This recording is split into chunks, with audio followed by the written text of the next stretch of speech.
Hello student, today we have learned class 9 science chapter number 4 motion. It is a revision of chapter 4 motion. तो सबसे पहले हम समझेंगे ना कि मोशन क्या होता है. तो मोशन क्या है? An object which change its position with respect to the surrounding and time can be said in motion. कोई भी ऑब्जेक्ट यदि वह ना अपना पोजीशन को चेंज करती है टाइम के साथ साथ ना, तो हम बोलते हैं ना कि वो जो बॉडी है वो क्या है, मोशन में है. हम कह सकते हैं ना कि अ body is in motion only if its position change with time. एक बॉडी मोशन में है या तभी पॉसिबल है ना जब टाइम के साथ क्या हो, उसकी पोजीशन चेंज हो रही हो. For example walking, running, movement of vehicle, falling of fruit from a tree, flight of bird etcetera. It means जब हम चलते हैं, दौड़ते हैं या व्हीकल का मूवमेंट कराते हैं ना, या फिर कोई भी फ्रूट्स यदि ट्री से गिरती है ना, तो हम बोल सकते हैं ना क्या हो रहा है, वहां पर मोशन हो रहा है. क्योंकि देखिए टाइम के साथ क्या हो रहा है, उसका पोजीशन क्या हो रहा है, चेंज हो रहा है. जब भी टाइम के साथ किसी ऑब्जेक्ट का पोजीशन चेंज होना, तो हम कहते हैं कि वो ऑब्जेक्ट क्या है, मोशन में है. A body is said to B in motion. एक बॉडी मोशन में है व्हेन इट्स पोजीशन, जब उसका position with respect to an observation point constantly change with time. जब उसका पोजीशन ना टाइम के साथ चेंज हो रहा होगा ना, तब हम कह सकते हैं कि वो बॉडी किस में है, मोशन में है. तो इस सेशन में हम आगे बढ़ने से पहले कुछ टर्म समझने की कोशिश करेंगे. जैसे कि पहला टर्म होता है रेफरेंस पॉइंट या ऑब्जर्वेशन पॉइंट. ये तो रेफरेंस पॉइंट क्या होता है, any position can be considered as an reference point या ऑब्जर्वेशन पॉइंट. किसी भी पॉइंट को हम लोग ना रेफरेंस पॉइंट या ऑब्जर्वेशन पॉइंट कंसिडर कर सकते हैं.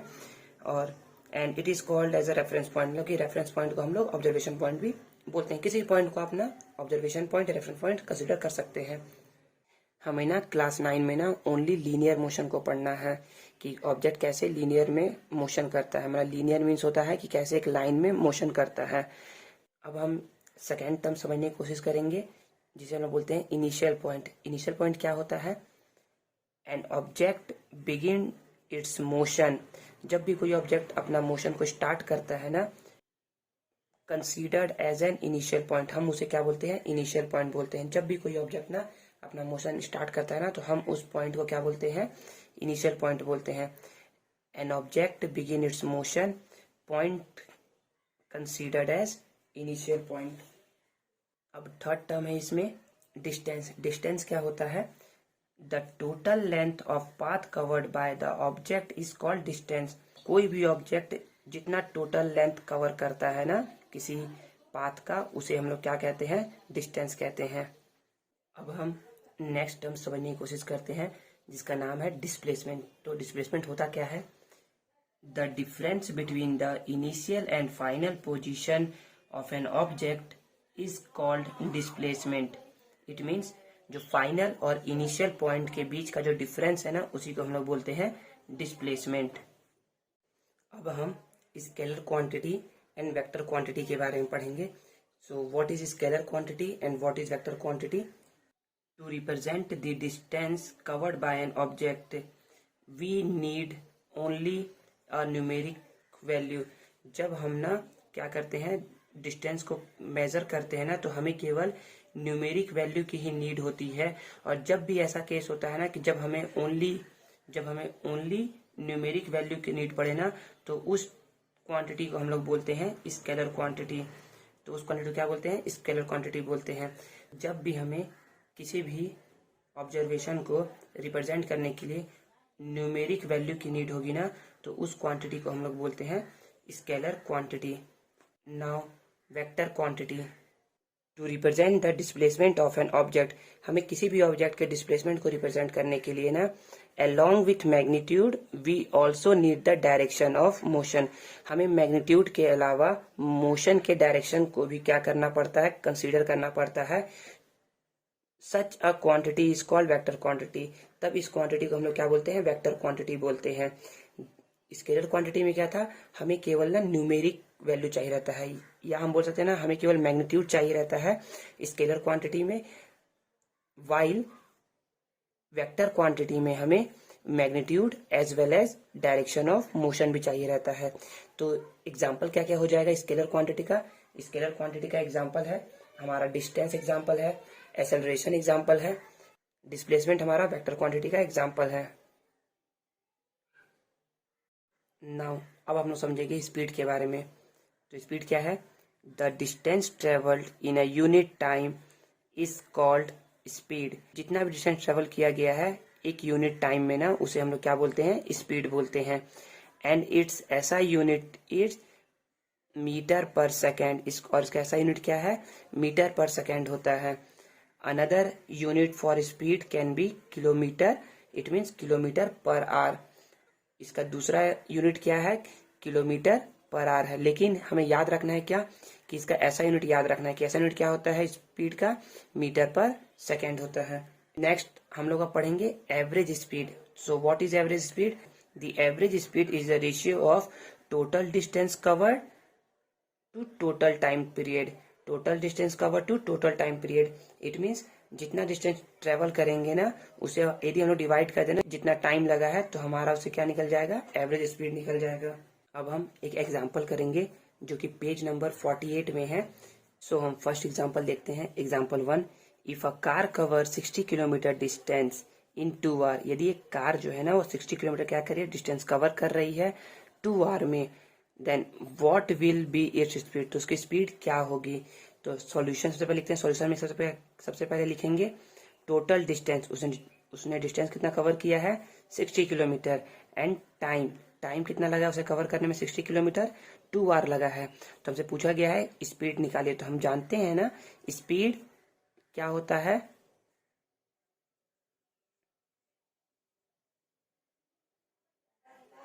हम जानते हैं ना कि स्पीड जो है ना वो डिस्टेंस अपॉन टाइम होता है। तो हमें डिस्टेंस गिवन है 60 किलोमीटर एंड टाइम गिवन है 2 किलोमीटर। तो देन 60 अपॉन 2 को सॉल्व करेंगे ना तो आ जाएगा 30 kilometre per hour. Then next example 2, an object cover a distance of 20 metre. एक ऑब्जेक्ट जो है ना वो डिस्टेंस कवर कर रहा है 20 metre from A to B in 10 second. मतलब कि एक पॉइंट ए है, ए टू बी एक ऑब्जेक्ट है जो कि क्या कर रहा है? ट्रेवल कर रहा है। ए टू बी ट्रेवल कर रहा है, कितना मीटर है ये? ए टू बी 20 मीटर है इन 10 सेकेंड। 10 सेकेंड में कवर कर रहा है। It takes 6 second to return from B to A. और ये क्या कर रहा है? जब ये बी से जब ये ए की ओर आ रहा है ना, तो इसे कितना टाइम लग रहा है? इसे टाइम लग रहा है 6 सेकेंड का टाइम लग रहा है। ए टू बी जो पहले डिस्टेंस था, बी टू ए भी वही डिस्टेंस होगा ना, मतलब कि डिस्टेंस चेंज नहीं होगा। इट मीन्स अभी भी ये 20 मीटर का है डिस्टेंस क्या कर रहा है? कवर कर रहा होगा। It takes 6 second to return from B to A. What is the average speed of the object? Average speed तो हम लोगों ने पढ़ा है ना, एवरेज स्पीड क्या होता है? Average speed is the ratio, average speed is the ratio of total distance cover upon total time period. So solution में क्या लिखेंगे? सबसे पहले total distance cover bye an object. Total distance कितना कवर किया है? क्योंकि हमें फॉर्मूले में क्या चाहिए? Total distance cover. Total distance कितना है? 20 मीटर जाने टाइम और 20 मीटर आने के समय। तो 20 + 20 40 metre. Total time taken, total time कितना लगा है? 10 सेकेंड जाने में लगा और 6 सेकेंड आने में लगा। तो टोटल टाइम हो गया 60 second. Then total distance cover लिख देंगे 40 metre and total time period लिख देंगे 60 सेकेंड। दोनों को सॉल्व करेंगे ना तो आएगा 2.5 मीटर पर सेकेंड। सो हम कह सकते हैं ना कि average speed of the object क्या है? 2.5 मीटर पर सेकेंड है। अब हम लोग समझेंगे velocity. So what is velocity?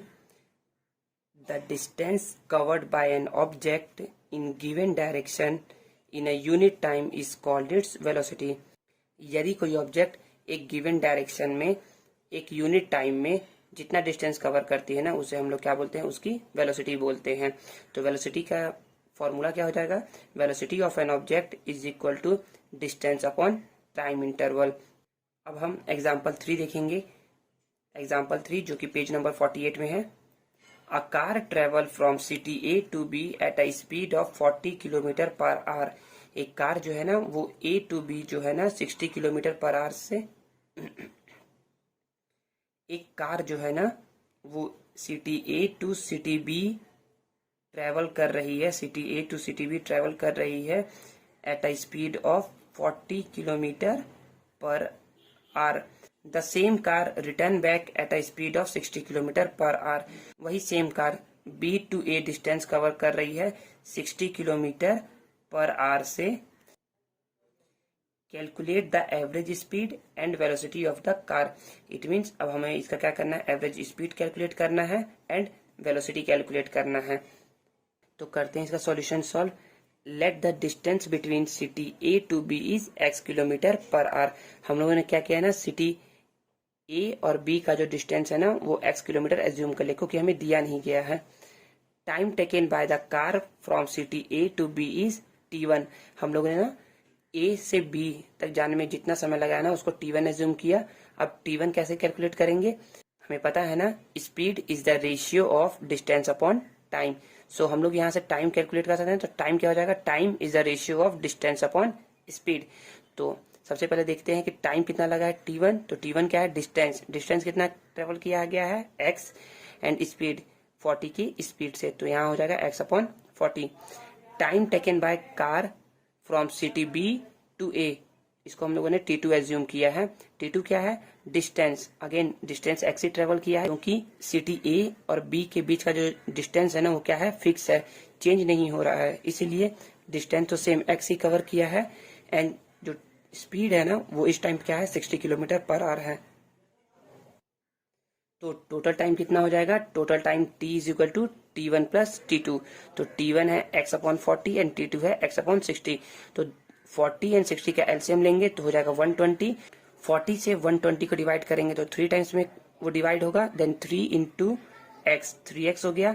Then 60 को 120 से डिवाइड किए तो 2 टाइम्स में डिवाइड होगा वो, और 2 इंटू एक्स 2x हो जाएगा। 3x plus 2x 5x upon 120। Total distance cover by the car क्या हो जाएगा, जाने टाइम x किलोमीटर का डिस्टेंस कवर किया गया है और आने टाइम भी x किलोमीटर का डिस्टेंस ट्रेवल किया गया है, इसलिए x plus x is equal to 2x। And average speed क्या होता है, एवरेज स्पीड का हम लोग फॉर्मूला जानते हैं। एवरेज स्पीड होता है total distance covered upon total time period. Total distance कितना कवर किया गया है 2x, एंड टोटल टाइम कितना लगा है 5x अपॉन 120। 120 अभी डिनोमिनेटर में है, इसे हमें ऊपर लेके जाना होगा ना, तो ये अब न्यूमरेटर में चले जाएगा। तो 2x into 120 upon 5x, x से x कट गया है, एंड 5 से 120 को कट करेंगे तो 5 2 10 and 5 4 20, and then 2 into 24 48 kilometre per hour आ जाएगा answer. Then velocity of the car in this particular journey.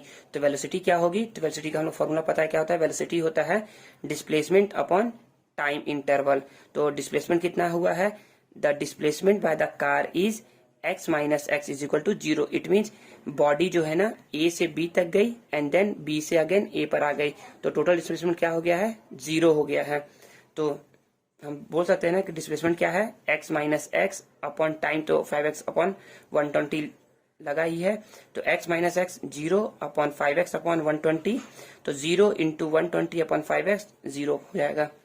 Next हम लोग पढ़ेंगे ग्राफ ऑफ मोशन, मतलब मोशन के क्या क्या ग्राफ होते हैं, कैसे कैसे ग्राफ होते हैं। In your graph paper put time axis on the x axis, मतलब हम एक्स एक्सिस, जो हम एक्स एक्सिस लेते हैं ना ऐसे, यहाँ पर हम लोग टाइम को पुट करेंगे, and distance on the y axis, और जो डिस्टेंस है ना उसे हम लोग वाई एक्सिस पे पुट करेंगे। एक्स एक्सिस पे टाइम को एंड डिस्टेंस को वाई एक्सिस पे पुट करेंगे। नोट डेट, हमें यहाँ नोट करना है ना, द ग्राफ ड्रॉन हेयर, जो यहाँ पर ग्राफ बनाया जाएगा ना, जो भी ग्राफ बनाया जाएगा यहाँ पर या कहीं पर भी, or the graph of distance covered and time, मतलब कि वो क्या होगा कि कितना डिस्टेंस कवर किया गया है टाइम में उसका ग्राफ होगा। And not the path of journey, वो ये नहीं शो करेगा ना कि जर्नी में कैसा, मतलब उस यात्रा के दौरान कैसा कैसा पाथ लिया गया है, केवल ये बताएगा ना कि ये क्या है टाइम, एंड जो डिस्टेंस है ना उसका ग्राफ को ये शो करेगा। When an object cover uniform distance in uniform time interval, जब भी कोई ऑब्जेक्ट कवर करेगा uniform distance uniform time interval में ना, it's motion is said to be uniform motion, तो हम लोग उस मोशन क्या बोलेंगे, यूनिफॉर्म मोशन बोलेंगे। फॉर सच अ मोशन, इस टाइप के मोशन के लिए ना, the distance versus time graph, जो डिस्टेंस और टाइम का ग्राफ होता है ना, वो क्या होता है, एक स्ट्रेट लाइन होता है, इज अ स्ट्रेट लाइन। यहाँ पर शो किया गया है graph for a uniform motion. अब हमें यहाँ से ना स्पीड ऑफ ऑब्जेक्ट का एक अलग फॉर्मूला मिलता है या अलग डेफिनेशन मिलता है। स्पीड ऑफ ऑब्जेक्ट क्या होता है, v is equal to s2 minus s1 upon t2 minus t1। ये s2 माइनस s1 है क्या, s2 माइनस s1 जो है ना वो डिस्टेंस है, difference of distance covered, difference of distance cover s2 and s1। And t2 minus क्या है, difference of time interval, time interval का क्या है, डिस्टेंस बताया गया है। तो आप लोग इसको याद रखिएगा, ये इंपॉर्टेंट फॉर्मूला है, v is equal to s2 minus s1 upon t2 minus t1। अब हम पढ़ेंगे uniform motion with different speed, मतलब कि यूनिफॉर्म मोशन पढ़ेंगे लेकिन डिफरेंट उसकी क्या होगी, स्पीड होगी। इस वाले फिगर में ना, जो कि पेज नंबर 51 में है, इसमें क्या बताया गया है, फिगर 5, मोशन ऑफ दृष्टि एंड सृष्टि। जो दृष्टि है ना और जो सृष्टि है ना, वो क्या कर रही है, मोशन कर रही है। और वो कैसा मोशन कर रही है, वो मोशन कर रही है यूनिफॉर्म मोशन। जब भी कोई ऑब्जेक्ट क्या करे, यूनिफॉर्म डिस्टेंस कवर करे यूनिफॉर्म टाइम इंटरवल में ना, तो उस मोशन को क्या बोलते हैं हम लोग, यूनिफॉर्म मोशन बोलते हैं। तो हम ये देख सकते हैं ना, हम ग्राफ की हेल्प से ये बता सकते हैं if the angle is less the slope of the straight line will be less. यदि एंगल कम है ना, तो क्या होगा, जो स्लोप होगा ना, इसका जो ढलान होगा ना, वो भी क्या होगा, कम होगा। And the speed of the person will be less, और जो पर्सन की जो स्पीड होगी ना, वो भी क्या होगी, कम होगी। जस्ट इसका वाइस वर्सा हम बोल सकते हैं ना, if the angle is more, यदि एंगल ज्यादा है ना, तो जो स्लोप होगा ना इस लाइन का, वो भी ज्यादा होगा। And the speed of the person, और जो पर्सन की स्पीड होगी ना, वो भी ज्यादा होगी। अब हम पढ़ेंगे ग्राफ ऑफ हाल्ट, मतलब कि रुकने पर कैसा ग्राफ बनता है, उसके बारे में पढ़ेंगे। तो व्हेनेवर एन ऑब्जेक्ट स्टॉप और halt after reaching a certain position, जब भी कोई ऑब्जेक्ट रुकता है कुछ पोजीशन चलने के बाद, the time passes but the distance remain the same. तो क्या होता है, टाइम तो पास होता है लेकिन जो डिस्टेंस है ना, वो सेम ही रहता है। फॉर अ स्टेशनरी ऑब्जेक्ट, एक रुके हुए ऑब्जेक्ट के लिए, the distance time plot is parallel to the time axis. जो डिस्टेंस और टाइम पर जो ग्राफ बनता है ना, वो क्या होता है, एक्स एक्सिस, टाइम एक्सिस के पैरेलल होता है। इट मीन्स एक्स एक्सिस के पैरेलल होता है। तो आप देखिए पेज नंबर 52 में ग्राफ ऑफ हाल्ट का ना ग्राफ शो किया गया है। तो उसमें मैंने बताया ना कि जब भी कोई ऑब्जेक्ट क्या रहता है, रुका हुआ रहता है ना, मतलब कि स्टॉप रहता है ना, तो उसका जो ग्राफ रहता है ना, वो देखिए, वो टाइम एक्सिस क्या होता है, पैरेलल होता है। टाइम एक्सिस क्या है, दोनों पैरेलल है।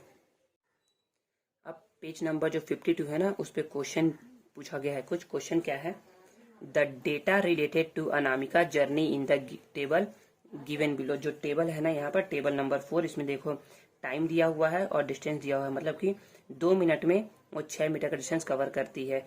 फिर नेक्स्ट 2 मिनट में 12 मीटर का डिस्टेंस कवर करती है। तो ऐसा करके डिस्टेंस और टाइम दिया हुआ है। और based on this data graph, जो डेटा दिया हुआ है ना, इससे क्या करना है, a graph for her motion, इसका हम लोग को ग्राफ बनाना है और मोशन बताना है। And find out her average speed, और तो इसका एवरेज स्पीड क्या होगा वो बताना है। In which part of the journey her speed will be maximum, और किस पार्ट में ना इसका स्पीड मैक्सिमम है वो बताना है। Did she stop on her way, क्या वो स्टॉप हुई थी किसी टाइम पे, तो वो बताना है। If yes then for how long, तो बताना है कितने समय के लिए। तो सबसे पहले हम लोग सॉल्व करते हैं इस एवरेज स्पीड का। एवरेज स्पीड क्या होगा, तो एवरेज का फॉर्मूला जो होता है ना, total distance covered upon total time taken. तो total distance covered upon total time taken. तो आप देख सकते हैं टोटल डिस्टेंस कवर कितना है, 54 टोटल डिस्टेंस कवर किया गया है, 54 मीटर। एंड टाइम कितना लगा है, टाइम लगा है आपका 16 मिनट। और जब आप इन दोनों को डिवाइड करेंगे ना, तो ये आ जाएगा 3.375 मीटर पर मिनट। मतलब 1 मिनट में इसने 3.375 मीटर कवर किया है। मतलब इसकी एवरेज स्पीड क्या आ गई, 3.375 मीटर पर मिनट। तो हमेशा याद रखें ना कि कभी भी ना हम लोग मिनट में नहीं रखते हैं। तो हम क्या करेंगे, 3.375 को ना हम लोग 60 से डिवाइड कर देंगे, तो ये आ जाएगा 0.05625 मीटर पर सेकेंड। इसकी एवरेज स्पीड क्या है, 0.05625 मीटर पर सेकेंड है।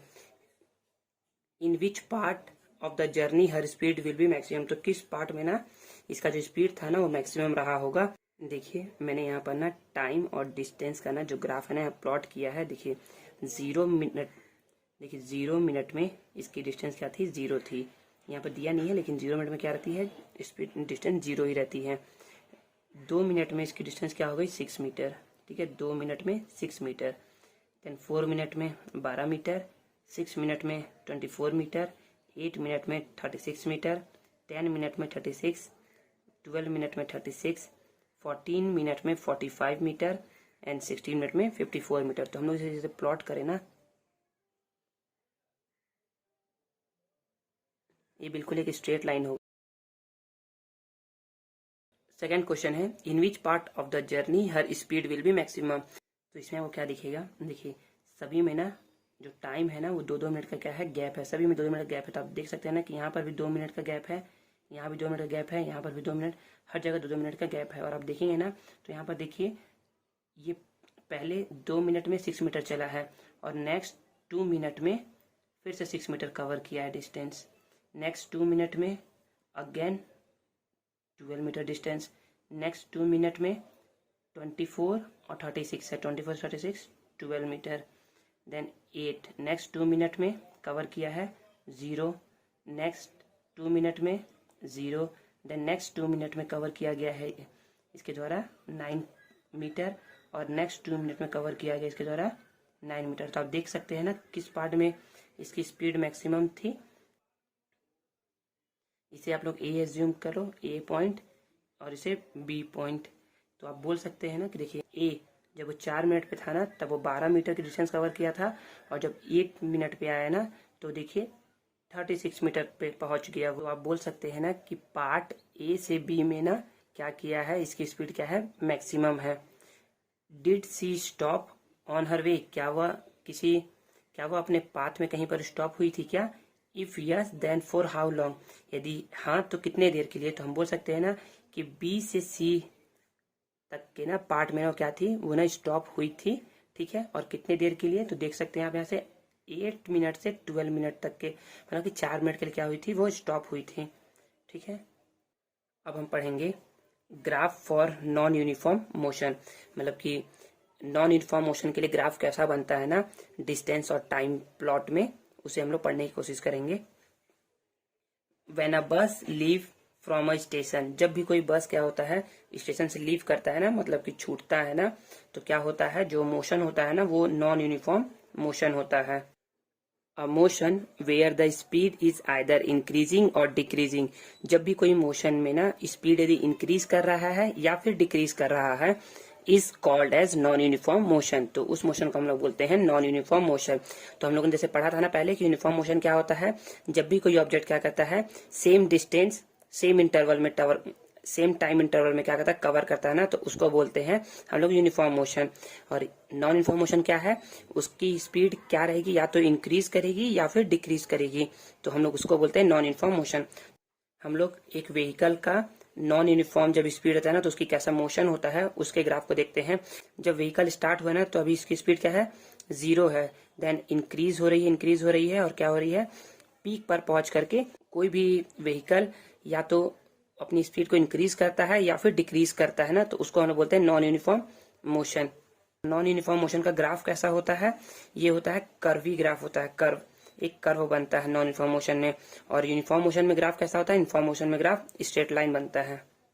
The curve in the graph shows, जो कर्व बना है ना ग्राफ का वो क्या शो कर रहा है, that the motion is continuously changing in that part, मतलब कि जो मोशन है ना क्या हो रहा है, कंटिन्यूसली चेंज हो रहा है, मतलब या तो इंक्रीज हो रहा है या फिर डिक्रीज हो रहा है। Look at the A B section of graph, यदि आप A B section of graph को देखेंगे ना तो उसमें क्या हो रहा है, the speed of the bus, जो स्पीड है ना बस का वो ना इंक्रीज हो रहा है after living from the station, जब वो स्टेशन से क्या कर रहा है, लीव कर रहा है। तो पार्ट ए बी में हम लोग बोल सकते हैं ना कि जो पार्ट ए बी में जो मोशन हो रहा है ना वो क्या हो रहा है, नॉन यूनिफॉर्म मोशन हो रहा है, क्योंकि ना ए बी पार्ट में बस की जो स्पीड है ना वो इंक्रीज हो रही है। नेक्स्ट, अब पेज नंबर 54 में ना क्वेश्चन दिया गया है। फर्स्ट क्वेश्चन क्या है, write down the difference between the speed and velocity. It means हम लोग को स्पीड और वेलोसिटी में क्या लिखना है, डिफरेंस लिखना है। तो आप बोल सकते हैं ना पहला डिफरेंस ना हमेशा आप ना डेफिनेशन लिखिए कि स्पीड क्या होती है और वेलोसिटी क्या होती है, दोनों की डेफिनेशन लिखिए। सेकंड में आप लिखिए कि वो स्केलर क्वांटिटी है या वेक्टर क्वांटिटी है। थर्ड में आप बोल सकते हैं ना कि स्पीड जो होती है ना वो ऑलवेज पॉजिटिव होती है, लेकिन जो वेलोसिटी है ना वो पॉजिटिव और नेगेटिव कुछ भी हो सकती है। फोर्थ आप बोल सकते हैं कि जो एवरेज स्पीड होती है ना किसी भी मूविंग ऑब्जेक्ट की वो क्या होती है, जीरो कभी नहीं हो सकती, लेकिन जो एवरेज वेलोसिटी होती है ना वो जीरो हो सकती है। ठीक है, तो यही आपको लिखना है। Second question, in what situation, किस सिचुएशन में will be the average velocity of an object be equal to its average speed. तो किस सिचुएशन में जो है ना वो एवरेज वेलोसिटी इक्वल होगी एवरेज स्पीड के। तो ये तभी पॉसिबल है, वन एंड ओनली केस, ये तभी पॉसिबल है ना जब क्या हो, दोनों जब ऑब्जेक्ट क्या कर रहा हो, जब ऑब्जेक्ट मूव कर रहा हो स्ट्रेट लाइन में, तभी एवरेज वेलोसिटी इक्वल होगी एवरेज स्पीड के। Third question, draw of velocity time graph. Velocity time graph draw करना है फॉर अ यूनिफॉर्म मोशन के लिए। तो वेलोसिटी टाइम ग्राफ क्या होता है यूनिफॉर्म मोशन के लिए, तो मैंने बताया था ना कि वेलोसिटी टाइम ग्राफ क्या होता है, एक स्ट्रेट लाइन होता है। आप इसे कुछ इस तरीके से सॉल्व कर सकते हैं। दो एक्सिस बनाइए, axis x and axis y. इस साइड लिख दीजिए वेलोसिटी और इस साइड लिख दीजिए टाइम, और यहाँ पर एक ग्राफ ऐसे ड्रॉ कर दीजिए, एक स्ट्रेट लाइन। तो ये क्या हो गई, वेलोसिटी टाइम ग्राफ हो गई। वेलोसिटी की जो यूनिट होती है वो होती है मीटर पर सेकेंड, तो मीटर पर सेकेंड लीजिएगा यहाँ पर, और टाइम की होती है सेकेंड। यही हो गया वेलोसिटी टाइम ग्राफ का यूनिफॉर्म मोशन के लिए। क्या है, यूनिफॉर्म मोशन के लिए है। यही रहता है नॉन यूनिफॉर्म मोशन के लिए तो क्या बनता है, कर्व बनता है। ठीक है, अब हम पढ़ेंगे एक्सेलरेशन के बारे में। तो क्या होता है acceleration, acceleration how fast the speed increase, कितनी तेजी से क्या हो रही है, स्पीड इंक्रीज हो रही है, उसी के लिए एक वर्ड यूज होता है एक्सेलरेशन। तो एक्सेलरेशन यही है कि स्पीड जो है ना वो कितनी तेजी से इंक्रीज हो रहा है। तो इसका डेफिनेशन क्या हो जाएगा, the rate of change of velocity is called acceleration. जो rate of change of velocity है ना उसे हम लोग क्या बोलते हैं, एक्सेलरेशन बोलते हैं। अब हम लोग एक्सेलरेशन का एक और डेफिनेशन देखते हैं। क्या होता है acceleration, the ratio of change in velocity and time interval. तो so acceleration is the ratio of change in velocity to time interval, उसको हम लोग क्या बोलते हैं, एक्सेलरेशन बोलते हैं। तो ये इंपॉर्टेंट है, आपको याद रखना है। एक्सेलरेशन होता है change in velocity upon time interval. If N object is moving with a velocity of u, यदि कोई ऑब्जेक्ट जो है ना वो u वेलोसिटी से क्या कर रहा है, मूव कर रहा है ना, एंड इन टाइम t, और t टाइम में its velocity changes to v, और t टाइम में के बाद क्या हुआ, उसका वेलोसिटी चेंज होकर के v हो गया है। तो पहले वेलोसिटी u था, अब वेलोसिटी चेंज होकर क्या हो गया, v हो गया। देन इट्स एक्सेलरेशन, तो इसका एक्सेलरेशन क्या होगा, acceleration is equal to change in velocity. तो वेलोसिटी चेंज कितना हुआ, last final minus initial, final v minus initial u upon t। तो a is equal to v minus u upon t हो जाएगा। Acceleration, acceleration is denoted by a, acceleration को हम लोग a से डिनोट करते हैं।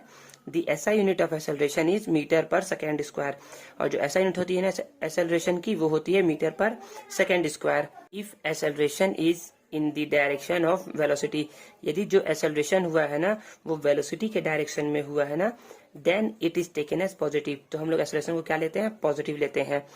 If it in the opposite direction of velocity, यदि जो एक्सेलरेशन हुआ है ना वो वेलोसिटी के अपोजिट डायरेक्शन में हुआ है, then it is considered negative. तो हम लोग एक्सेलरेशन को किस में कंसिडर करते हैं, नेगेटिव में।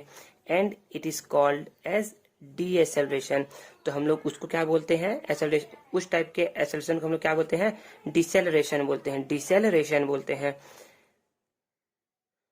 When the change of velocity with respect to time is constant, जब वेलोसिटी में चेंज टाइम के रिस्पेक्ट में क्या हो, कांस्टेंट हो ना, then it is called as uniform accelerated motion. तो हम लोग बोल सकते हैं ना कि जो मोशन हो रहा है ना वो यूनिफॉर्म एक्सेलरेटेड मोशन हो रहा है। कब, जब चेंज इन वेलोसिटी, जब वेलोसिटी में जो चेंज है ना वो क्या रहेगा, कांस्टेंट रहेगा तब। And it's acceleration is constant, तो उस टाइम पे जो एक्सेलरेशन होगा ना वो क्या रहेगा, कांस्टेंट रहेगा। इन अ यूनिफॉर्म एक्सेलरेशन मोशन, एक यूनिफॉर्म एक्सेलरेटेड मोशन में acceleration is constant with time, acceleration क्या होता है, कांस्टेंट होता है टाइम के रिस्पेक्ट में। Therefore acceleration time graph is straight line parallel to time axis, मतलब जो एक्सेलरेशन और टाइम का जो ग्राफ होगा ना वो क्या बनाएगा, वो पैरेलल लाइन होगा टाइम एक्सिस के। जो टाइम एक्सिस रहता है ना इस साइड, जैसे यहाँ पर मैंने बोल दिया कि टाइम का एक्सिस है और ये क्या है, एक्सेलरेशन का एक्सिस है ना, तो यदि यूनिफॉर्म एक्सेलरेटेड मोशन है ना तो क्या होगा, टाइम एक्सिस के पैरेलल होगा, दोनों क्या होगा, पैरेलल होगा। टाइम तो इस साइड में है एक्स डायरेक्शन में, और जो ग्राफ बनेगा वो भी क्या होगा, पैरेलल होगा टाइम एक्सिस के। वी कैन कैलकुलेट वेलोसिटी, हम वेलोसिटी कैलकुलेट कर सकते हैं through the area covered under acceleration time graph on time axis, जो एरिया कवर्ड है ना एक्सेलरेशन और टाइम ग्राफ, टाइम के बीच में ना, उससे हम लोग क्या कैलकुलेट कर सकते हैं, वेलोसिटी कैलकुलेट कर सकते हैं। The area covered by velocity time graph on the time axis, जो एरिया कवर्ड है वेलोसिटी और टाइम के ग्राफ में ना, जो एरिया कवर्ड है वेलोसिटी और टाइम के ग्राफ में, shows the measurement of displacement, इससे हमको क्या मिलता है, डिस्प्लेसमेंट मिल जाता है कि कितना बॉडी डिस्प्लेस हुआ है। तो यदि मैं इसका एरिया निकाल दूंगा ना तो मुझे पता चल जाएगा ना कि बॉडी कितना डिस्प्लेस हुआ है, मतलब उसका डिस्प्लेसमेंट कैलकुलेट इजीली हो जाएगा।